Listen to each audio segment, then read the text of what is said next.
Many people here better than me, so I'm going to take that as a lead into to now go off and share just a little bit about myself, and then jump into a different perspective on learning and big data. So just 1 minute of myself. So I'm married. I have 7 kids. My oldest is 26. My youngest is 7. I studied undergrad in computer science, did my master's in geography here in Bar-Ilan University. I worked on aerial photography. I did a project with Purdue University. Turns out image processing was invented. I bet very few people know this. Where was image processing invented? Purdue University. It had to do with agricultural analysis and Landsat images. From there, I did a couple of things in parallel. So I worked in the industry company, a subsidiary of ELOP. We did a apple sorting machine, apple that you eat, agricultural apples. So I worked on algorithms to determine the quality of apples in multi-sensor fusion. Parallel, I did my doctoral studies in neural computation at Hebrew University. So my thesis was on unsupervised learning. So I really want to stress unsupervised learning, and that's kind of where I'm going to go. And then I worked in different industries. I started a number of companies with my brother.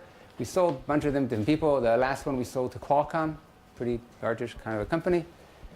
And we had brought the Skype phone. So this was in the early days of phones. We brought the phone with Skype embedded on it. 10 different countries, millions of users. It was a success. We had our application on the first Android phone. I mean, you're the generation that can appreciate this. I gave a seminar the other day, and I told people, you know, in the days when phones didn't have internet, and no one in the room ever had a phone that didn't have internet. That was an amazing thing to me. So, currently I'm working for Mobileye. I assume most of you are familiar with Mobileye. Mobileye produces a number of different products. Many of them you're not aware of. They go into cars embedded early on. There's an aftermarket product here in Israel that sells quite well. It helps determine what's on the road. It's in public transportation. There are all these wonderful slides about how many millions of lives get saved. So it saves lives. That's easy. The trick is that the first stage is just being able to identify danger and warn people is kind of nice. But autonomous vehicles, the next generation of this technology, is definitely changing. It's going to change social structure, it's going to change many things, and it's going to save many more lives. Not only will it do that, but it will also probably save you traffic. So I have a little video. I think in the interest of audio, I'm not going to bother showing it. There's no audio. But what the video is going to tell you is about the following problem. I didn't hook up, so we're going to go without. So I want to tell you about a problem. So there are 2 main divisions in Mobileye's algorithms department. One of them follows the deep learning path, which I'm not going to talk about. I don't work there. I can't talk about that in depth. And the other, I work for the division called REM, which is about mapping. So you need a map. So what these videos describe is why you need a map. So why do you need a map? Because you're driving an autonomous vehicle, and the law now states that you need to have 2 sources of information. So there's a camera in the car. The camera sees something, but it needs to verify what it sees with a secondary source of information. So you need a high-definition map. What's a high-definition map? High-definition map means probably within about 10 centimeters. You want to know what's on the road within 10 centimeters. You want to know where you are on the road within 10 centimeters. So you're driving down the road, and you have a crosswalk in front of you, but it's early morning, you're driving east, the sun's coming right into your windshield, you don't see it. What do?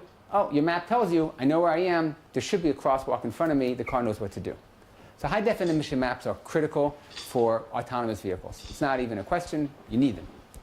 How do you get a high-definition map? So it's a bit of a problem. And, well, the problem is that you could theoretically, like, what is a map? Let me back up half a step. What's a map? So I did my master's in geography. And maps are spatial representations of phenomena. So you can have all different types of map. But if I ask you the essence what a map is going to have signs, symbols on it, at locations. Now, these signs, if they don't have a location, so I'm going to be semiotic here for a minute. If a sign doesn't have a location, it has no meaning. Right? The meaning of a symbol on the map is you know where it is. If you can't tell where it is, then it didn't really help you. You mean in the real terrain, not on the map? In the real terrain. Where it is in the Where terrain. it is in the representation, yes. So every symbol has to have a location. Now, how do I know the location of a symbol? So I get off, and I take my wonderful $1 million GPS, and I walk over to the sign. I walk over to the stop sign, and I try and figure out where it is. Now, let's say I could do that, which I can't. But let's say I could do that. How well could I do that across the entire world? Not very well. So it's kind of challenge A, just to get across the entire world, every single thing there is on the road and next to the road. The next major problem is GPSs aren't very accurate. So now what are you going to do? So what Mobileye says is we're going to use crowdsourcing. We got tens of thousands of cars going on the road today with our cameras on them, and they're driving everywhere and they're collecting data. And so we have all this data, big data. And the big data coming in through all these cars is going to help us determine where that stop sign is, where that crosswalk is. And then we can build our high-definition map. So I have a road, and I have a couple of cars driving down it, and then they're going to see the crosswalk, and they're going to see the sign, and I'm going to say, where's that sign? And how am I going to answer that question? What do you mean? The sign is on the map. Well, I want to build a map. This is what's happening in reality. But this is the reality. I have two cars driving down the road, and they each have cameras in them. Now I want to generate a map. So I'm automatically going to generate a map based on the data I get from the cars. Right? I can't, what Google does or what Waymo do, they go out there with these cars with LiDAR, with all sorts of sensors on them driving around. We at Mobileye believe that's not a scalable solution. You just can't cover the entire world. And things change all the time. The roads change all the time, construction, whatever it may be. How are you going to remap everything every 10 minutes to 10 centimeters? Kind of hard. But wait, we can leverage the crowd. The problem understood? No. Yes. Problem's understood. Okay, so now I have these cars driving along, and they see something. So they saw the stop sign, they saw the crosswalk. They're going to tell that to me at the server. I'm going to gather that data, and I'm going to build my map on the fly and say, there's a stop sign right here. How do I do that? Well, they each have a GPS. Problem with their GPS is it's only accurate within 5 meters. That's not very good. Oh, what they can tell me, though, is, so no absolute location, they can tell me a relative location. Their cameras are very accurate. So I can know the distance from a car to the stop sign, from a car to the crosswalk. That I know. That I know within 10 centimeters. So I'm good. I got relative location. Each car tells me, I saw a sign on my left, 3.2 meters. That's very helpful. If I actually had some measurement of where the car was. But I don't know where the car is. So I'm stuck again. So now what I really have is I have two cars that are giving me pieces of information, and they're both kind of fuzzy. So you can think about it as two people telling me a message, and I'm kind of guessing which one. There's a little bit of noise. So wait, what do you do when there's a little bit of noise? Not so hard, especially if you have big data. You can just take averages. So I have two cars. I have 1,000 cars. I have 10,000 cars driving down the road. Their GPSs have a noise of 4 or 5 meters. Their local distances are very accurate. No problem. I average that information. I now know where that sign is in global coordinates. Do we all agree? So far, so good. Why? You're saying that this 5 meters is statistical noise and there's no systematic It's not here? statistical noise. We actually insert noise into GPS for military reasons. Right, but we were going to make pretend for a minute, for the purpose of this slide, that it was statistical. You're right, and it's going to get worse. But you're right. So theoretically, though, it's okay. It's statistical noise. It's got a nice Gaussian curve. We just average it off, and we're going to know exactly where that sign is in global coordinates because we averaged 100 cars, and we know the relative distance. Why wouldn't there be system? I would imagine there's systematic errors. But then I guess the idea is you're going to do it. The next car, even if it's false, even if it doesn't really give the right latitude and longitude, you're going to use the same data for the next cars or something. So who cares if it? Yeah. Is right. The assumption is that there is no systematic error in the data that the GPS gives you. Let's do yes. At this slide, yes, that's my assumption. There's no systematic. It's just random noise and it's Gaussian distribution. Right. That's what we're going to believe that for the next 30 seconds. It's almost a reasonable assumption. But we want to get to another problem. I'm still building up to the problem. So far, we're just kind of like getting warmed up. It's been lunch. I told you about bike riding. I told my kid, one of them's going to the army tomorrow. He's going to serve for 1.5 years in Handasakravit. Handasakravit in English. Military engineering. Military engineering? Thank you. Combat engineering. Combat engineering. Handasakravit. Anyway, okay, everybody awake? So we're back to, what do I do with the big data? So one way of presenting this, by the way, because I was here this morning, I could say, there is a sign. It's a true thing. I have revelation. I know that sign's there. I just got to figure out where it is. Big data is my source of revelation. I mean, you spoke about that a bit, Pam, and the idea is that if I have the data, it's going to tell me the truth. And this is a good example. It gets a little harder, because what do I do if there were two signs over there? So there are two signs. Now, did each car see the same sign, or did they see different signs?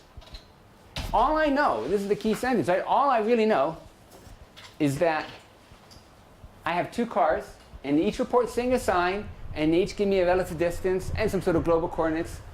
How do I know if they saw the same sign? Now, if they saw two different signs, I can't average it together. I'm messing my data up. So I got to assume what? Well, I'm going to assume. There are not two stop signs so close together. Well, it's a bad assumption. Because maybe stop signs, yes, no, but there are lights that are like that all the time. You have a left turn light and a right turn light, an up right and a left light. There are all sorts of signs. And when I say sign, it's much more generic. It's not necessarily a stop sign. It also could be a cone on the road. It could be a pillar. Right? We're looking for things that help localize you. So you need a piece of information that I can look at repeatedly and say, that is my point of reference. So that sign could be many things, and there are lots of them all over the place.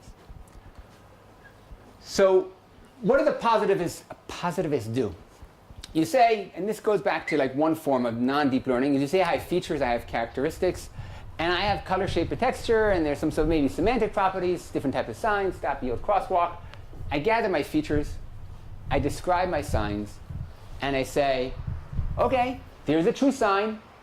The data is going to find it for me. They got some assumptions about noise and distribution. Okay, I'm going to get over those. Any car that doesn't match my assumptions of my model is lying. And that's it. Life's simple. I have cars that tell me the truth. I have cars that lie. I now know what the true sign is. Right? Now, this is not that bad of an approach because you make very sophisticated models. So if you're a physicist or mathematician, this is kind of what you do.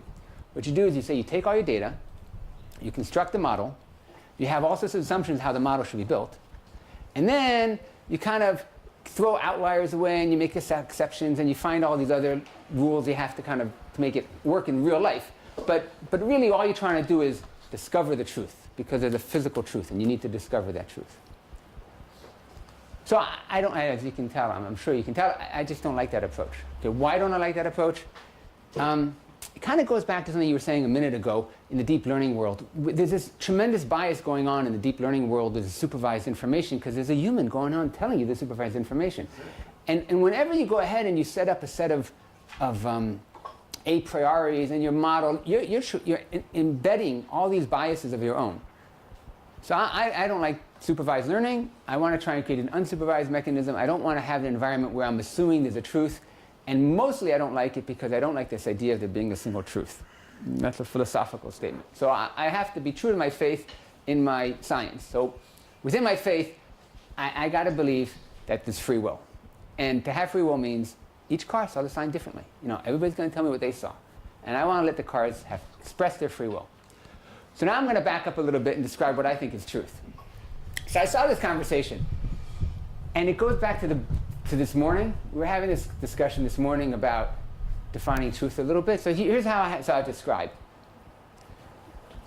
I don't know if you can read it. It says, it is easy to fit completely different explanations to the observed facts. Don't trust any interpretation of reality that isn't able to predict.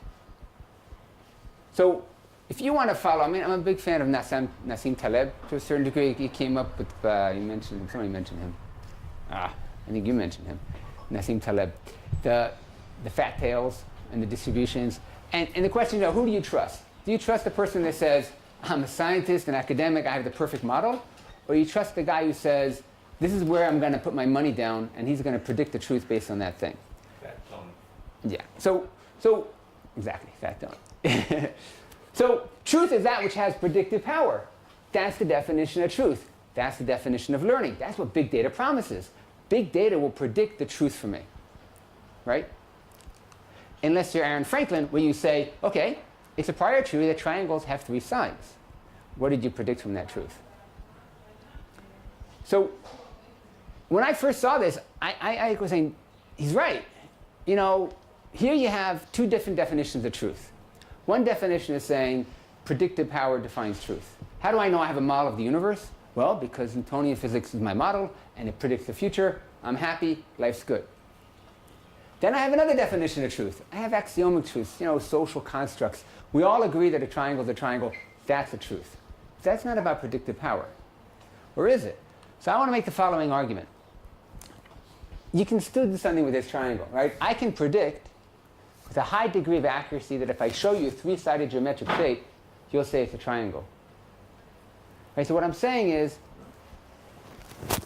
there are observed facts in the triangle case. You is human. I can If I predict, show or a you- computer predict. I will show a human. Human, so the human will say the prediction relates to a human. What was the data? So my data is three-sided sides. triangles. No, If you show it to my a human, data it will is say it's a triangle. three-sided triangles that I showed to humans. I show my three-sided triangles, my three-sided geometric shapes to humans, and I ask them, what did you see? That's my data. I'm asking people, what do you see? So why it's unsupervised learning? No, it's not unsupervised. No, wait. I'm asking a simple question, right? Maybe I went too fast. Right? Is the definition of truth of a triangle is true. Triangle is a three-sided geometric shape. That's a true statement. Is that different than the definition that they gave that truth is that which has predictive power? So I'm saying they're the same. It's the same thing. Why? Because if I go ahead and I show lots of triangles to people, and I ask them, what did you see? They're going to say triangle. Well, then the truth that three-sided geometric shapes are triangles is true because it predicts what people would call them. But let's say It's a tautology. I bribe everyone to say it's a square. Okay? Then on your island of squares, it's a square. That's its truth. But it's And a we allow that. tautology. Okay, Because you but- know that humans define triangle by Right. the shape it has three sides. right? So it's nothing. It means And meaningless. why is something a sign? Why is there a stop sign on the road? Because the stop sign physically exists in a geometric location, in a GPS coordinate system. Why is that a sign? Why did the car stop there? Also, it doesn't have to be a true sign. The sign doesn't have to exist for it to be a sign. So a sign is a sign because of stuff that happens around it? Okay, Because of so what people say about it. No, I mean, it's not even You what I predict interpret. that It's people will stop what I at the- see happens to cars when they approach it. No, Okay. some don't stop. Yeah, but Okay. if I But- see that most do, then the ones that don't, that's what I want to minimize. Okay, so we'll get to signs in a moment. I just want to bear with me for a couple minutes here. I just want to just take this one step further. So, yes, we have definitions of truth. Now, how true is something? Right? So that's, I think, the fun question. The fun question isn't, is it true or is it not true? Do I have free will, do I not have free will? It's, how much free will do I have? How true is something? Right? So when I think about this kind of a problem, when I have three sides just floating there, I say that's a triangle. Now, I don't know how many of you are convinced that that's a triangle, but you go, maybe it's a triangle. Right? I move them closer together and I attach them, now it's a triangle. Right? What changed between these two slides? So I increased the amount of information. We were talking about this before. The actual data points are the same, but by connecting them together, they now have a relationship, and you talked about this extensively, and the relationship creates a well-defined interpretation, a meaning, an understanding emerges out of it. So in order to get the emergent understanding and the meaning out of a system, we need to increase the amount of information that we have in that system. Right? I would think And this there's is less information because you just have the 3 points and then you draw the lines. The other one had 6 points.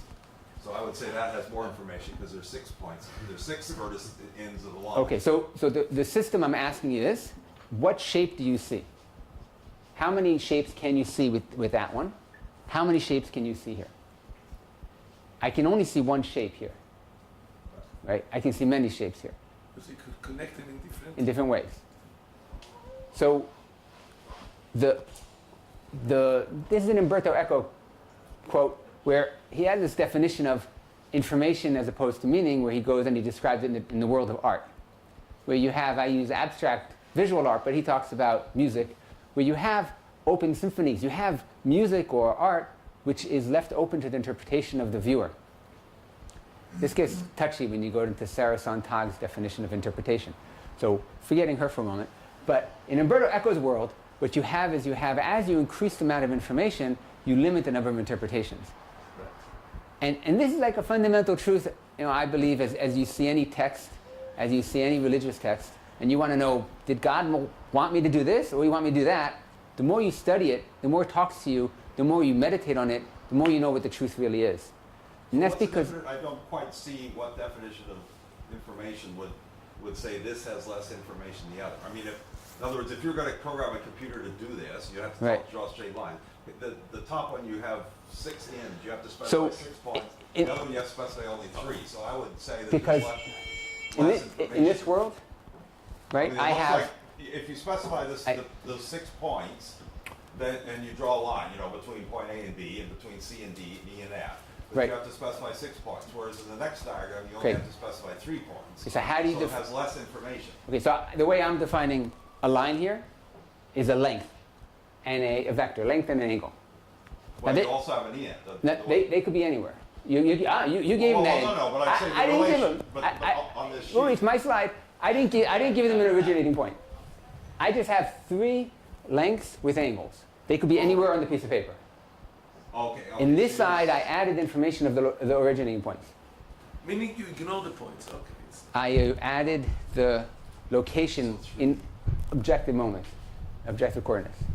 This has more information because they have You're saying the picture has a lot more information than what you're really considering. You're not considering where those lines are. You're just imagining there's 3 vectors. Right. You're getting right. I'm confusing you with this picture because it's in 2 dimensionals and it has a location. But these are floating around. They could be anywhere.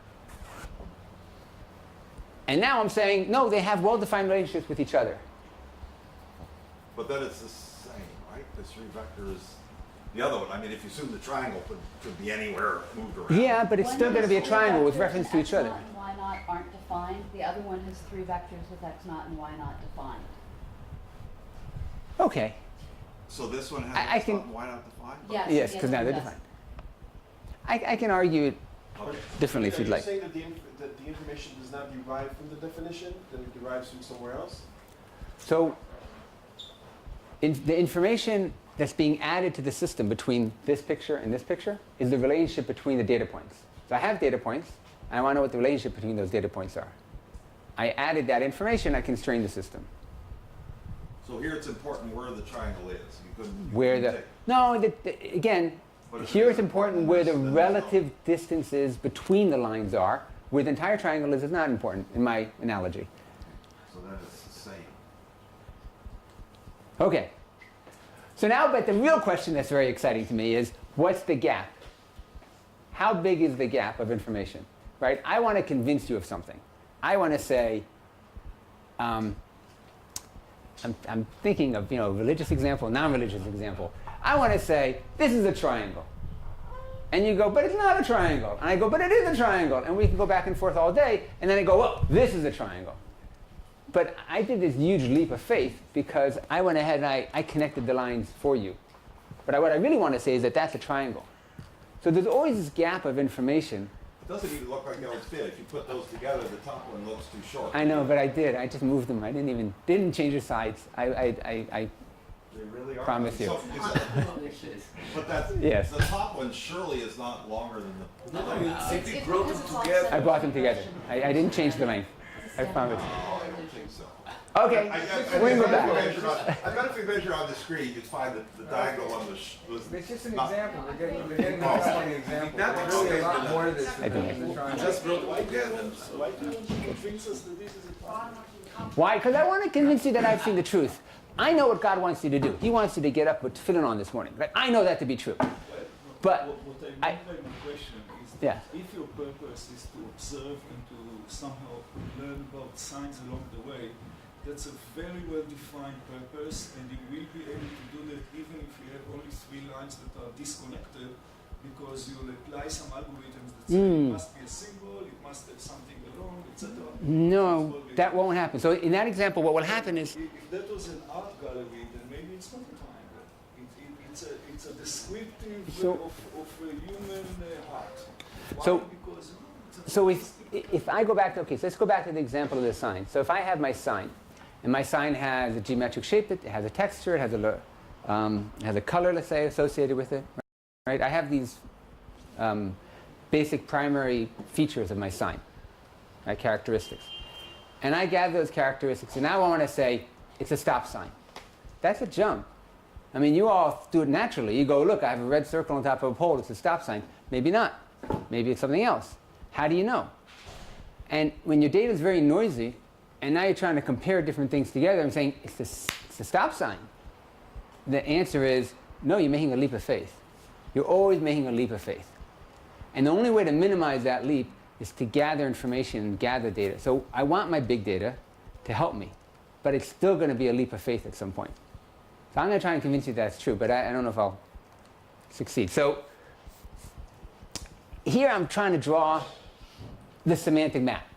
The semantic map has a couple of features to it, right? So I'm saying, okay, so there's a line, and 3 lines together form a triangle. What I'm trying to describe is that there's a hierarchy to it, too. You have these lower level truths, these lower level things, line, which we all agree upon, and then they're going to come together and they're going to form a triangle. And then you have circle and line over here, and that could create another type of object.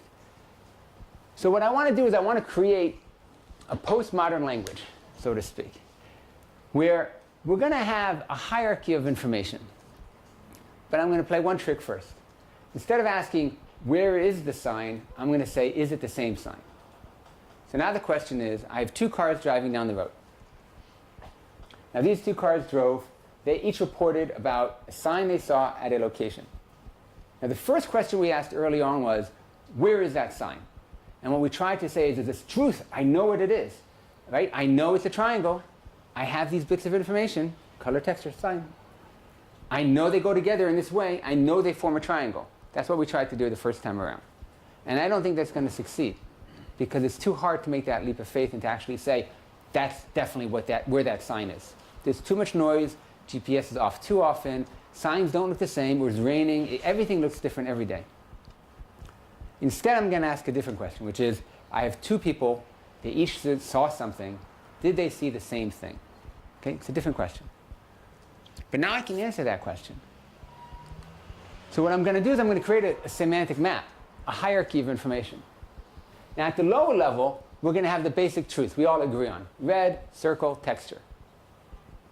The next level up, everybody has their own version. You know, I saw the sign a little bit here, you saw the sign a little bit there. I saw it as a red circle, you saw it as a circle red. You know, we have different ways of describing what we're doing. And then at the higher level, we're going to have to agree again and say it's a sign, because we need to communicate between each other. So the trick is as follows. It's that there's a hierarchy. At each level, we have to have some sort of accepted truth, yes. When we go from level to level, this is when we're making that transition from your reductionist geometric shapes to your understanding.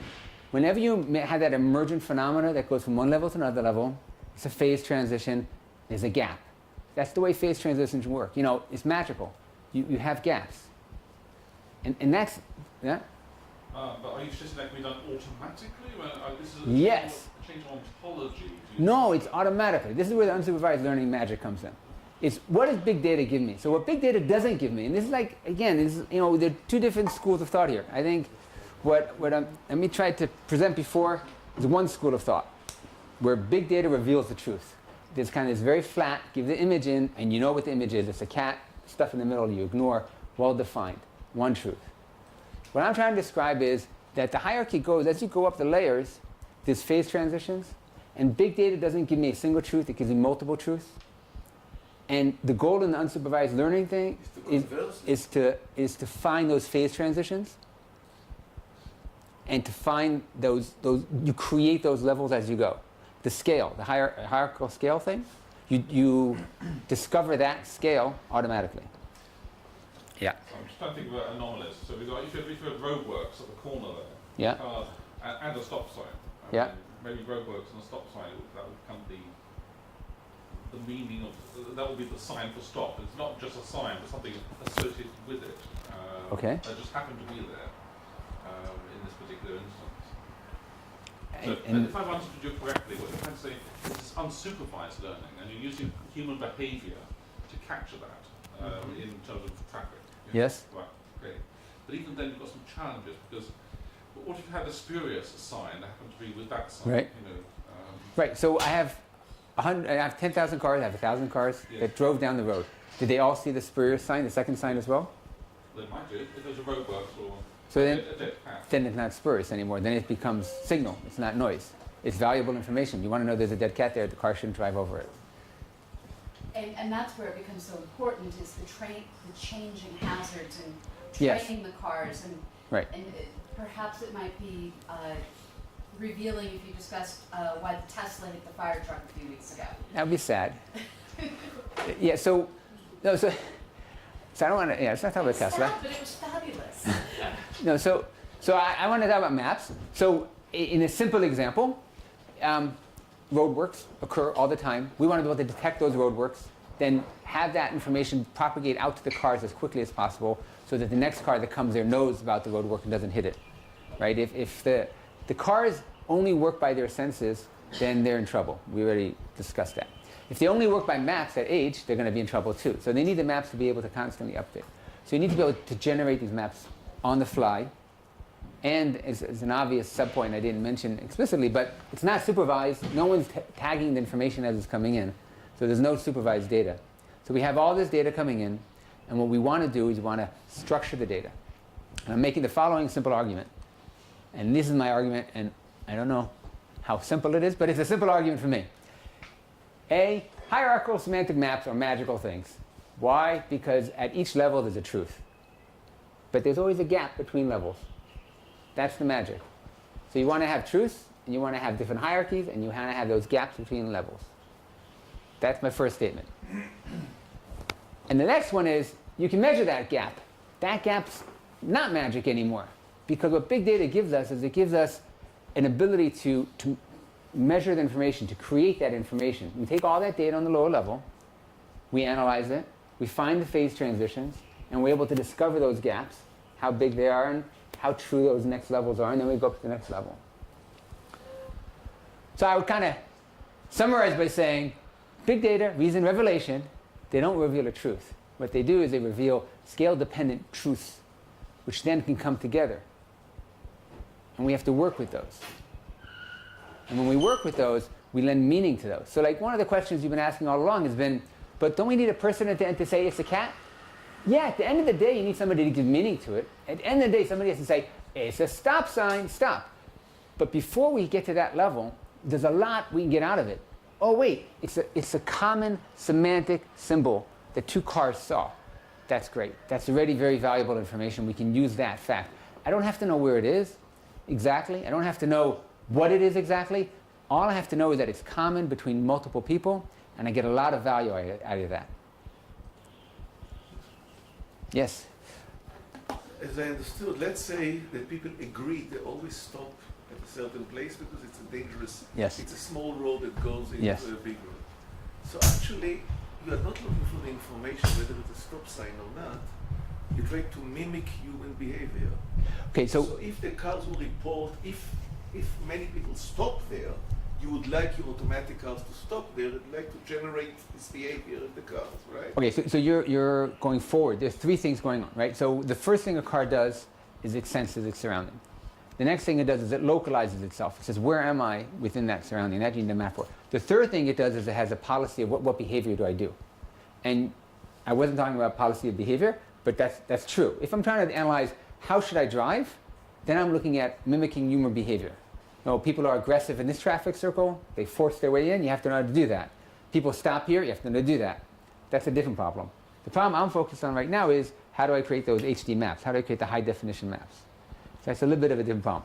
And so what we're trying to do is not necessarily mimic behavior.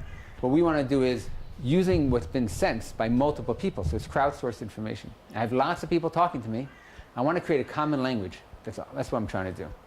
So if we lived in the Tower of Babel, everyone talks a separate language, then we're stuck. Because I can't have any communication between all the different cars. I can't average them in any way. So I need to be able to average everybody. But if I average everyone together, then all of them is taking the Tower of Babel and mixed it all together. That's not good either. Because if there are two, that was the two sign example. If there's only one sign, if there's only one truth, and everyone's talking about that one thing, that one sign, then you just average everything together. It's like the problem's very easy. Sometimes the problem is easy. Sometimes there only is one sign. But very often, there are multiple signs. There are multiple things going on. And I have 100 people driving, and it divides into two groups. Half of them saw this sign, half of them saw that sign. So I have to be able to figure out like the dialects of each group of people, create a common language within each dialect, and then merge that to a higher level language. Oh yeah, they each saw signs, but they saw two different signs, and maybe as a baby. Yeah. So, if you're going down the highway and you see 65 miles an hour and it's a big plastic garbage bag blowing across the highway. Yeah. And this happened to me, and I thought, if this had been a self-driving vehicle, how would it know that that's a plastic bag rather than a boulder Right. So across the highway? Because you have to take different sorts of evasive action Right. for that. So that's more of a sensing problem than a map problem, because what you're describing isn't something that's going to be about. It's not there Yeah, continuously. I understand. So they've done this project. So for example, Volvo in Sweden has deer running across the highways in the middle of the night, or moose, whatever they have in Sweden, and they had this specific problem, and also the videos you can see. So they train specifically. So it falls back into Amit's world of how do you train your sensors to detect and provide semantic information to what they're detecting. So there's a whole division of Mobileye that does that, and that's really just about getting enough examples, getting enough experience. Yeah. So the Mobileye system actually send information? I didn't know that. Yeah. So the memory, the video you didn't see, I can send you the link, was the Mobileye systems today. The cars out there don't send information. Tomorrow, literally, like next week or the week after, the new version of Mobileye's aftermarket device will send information back to the Mobileye servers, which will be anonymized and compressed, but yes, there will be an aggregating server that will then be gathering all that information together. Yes, and cars coming out on the road today, there's BMW, there's a whole bunch of cars coming out that will be sending information home to Mobileye. Nissan, I think. I don't know. Yeah. One more question. If, Yeah. let's say, I have 8 more minutes, I think. move the stop sign half a meter. Yes. Will the system know to discard all the old information and comes with a new one, or will it get confused? Right. So the first project I did at Mobileye was exactly that problem. What happens when the streets change? So you have to detect it. How do you know that actually changed? Right. And then The you have line, who is lying? Yes, exactly.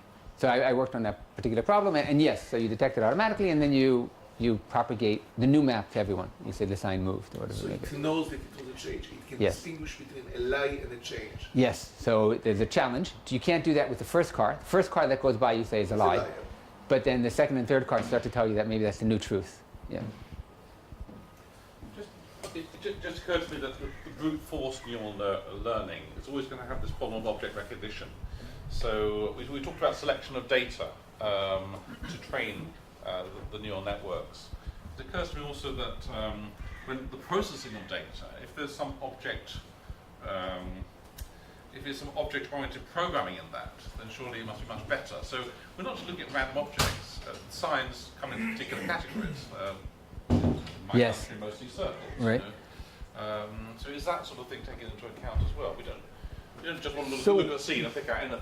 So it's an interesting question. I asked the Mobileye, I asked what they do. So originally what they did was they had separate training data and separate computers and separate brains, so to speak, for each country. But then with time they realized that that wasn't necessary. You just put the whole thing in your brain. Just like you can go from country to country, the computer can go from country to country now. So it developed the ability to generalize across countries. Yeah, and you know, it's an interesting thing, just as an anecdote. For example, in America, signs have very well-defined geometric shapes. Yeah.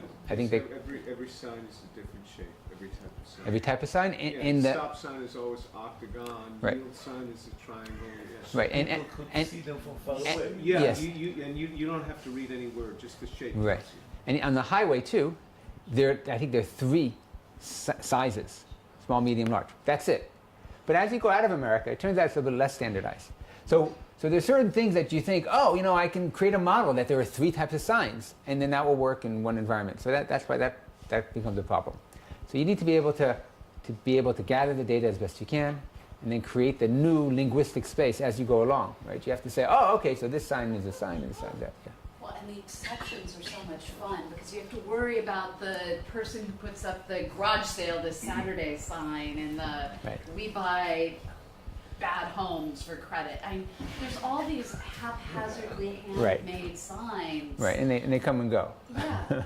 And then there's Yes. always the person holding the sign and Yeah, I mean, another example, like small example, is electronic signs. yes. So the sign's physically the same sign, but the messages change all the time. What do you do with that one? Right? You're driving on the highway, the computer has to, what do you put on the map?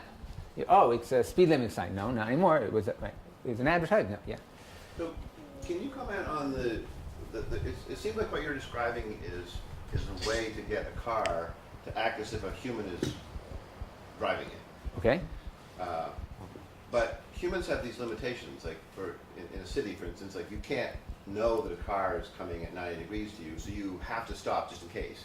But these cars can, Right. in principle, sense where they are, and so there's no point stopping if no other cars are around. Right. So I think you're like driving towards the future of autonomous vehicles, which will fundamentally change the way driving works. So in a fully autonomous environment, the cars can talk to each other, and then they can do things like you're describing. They can be ahead of the game. They can drive very close to each other. The rules change dramatically, and you get much more efficient use of space. So that's all true.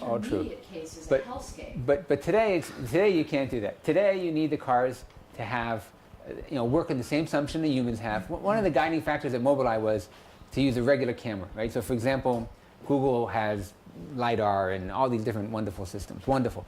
But the guiding principle was if humans can drive, our cameras should be able to drive. If a human can do it, we can do it. And there's some logic to that which says that the expectations built within the system are designed for humans.